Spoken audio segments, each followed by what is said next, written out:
Hello friends, movies all অ্যাবাউটে আপনাদের স্বাগত। বেশ কিছুদিন আগে ম্যাডক্সের তরফ থেকে একটা নতুন মুভির টিজার ড্রপ করা হয়েছিল, নাম ইটা।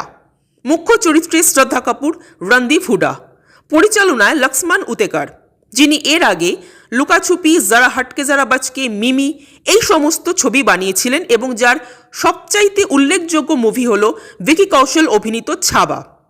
তো এইবার তিনি শ্রদ্ধা কাপুরের সাথে বানালেন ইটা। এটা মূলত বিটাবাই নারায়ণ গাঁওকারের জীবনী নিয়ে তৈরি একটি মুভি, যার জন্ম মহারাষ্ট্রে এবং তিনি একজন ট্র্যাডিশনাল লাভনি ডান্সার ছিলেন।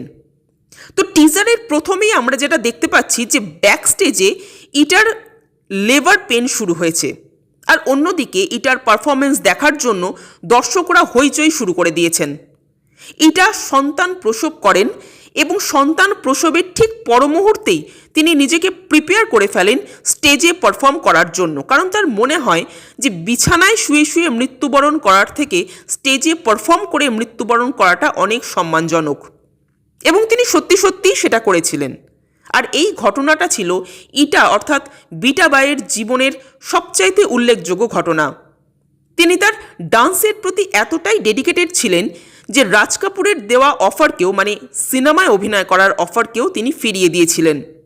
টিজারে এই চরিত্রে শ্রদ্ধা কাপুরকে কিন্তু দারুণ লাগছে, মানে খুব সুন্দর মানিয়েছে তাকে, এবং টিজারে যে কয়েকটা সিন দেখা যাচ্ছে তাতে বোঝা যাচ্ছে যে শ্রদ্ধার অভিনয়ের মধ্যে কিন্তু যথেষ্ট ম্যাচিউরিটি এসছে। এই ধরনের মুভিগুলোতে কিন্তু ডান্স খুব ইম্পর্টেন্ট, খুব গুরুত্বপূর্ণ ভূমিকা পালন করে। এবার এটাই দেখার যে শুধু অভিনয় নয়, এই মুভির ডান্স সিনগুলো শ্রদ্ধা কতটা ডেডিকেশনের সাথে পারফর্ম করতে পারে। টিজারটা দেখে বোঝা যাচ্ছে যে খরচাপাতি কিন্তু বেশ ভালোই করেছে ম্যাডকরা, এবং টিজারটা দেখে না বেশ একটা সঞ্জয় লীলা বনসালি মুভির ভাইব আসছে। তো আমার তো টিজারটা বেশ ভালো লাগলো, খুব পাওয়ারফুল মনে হলো।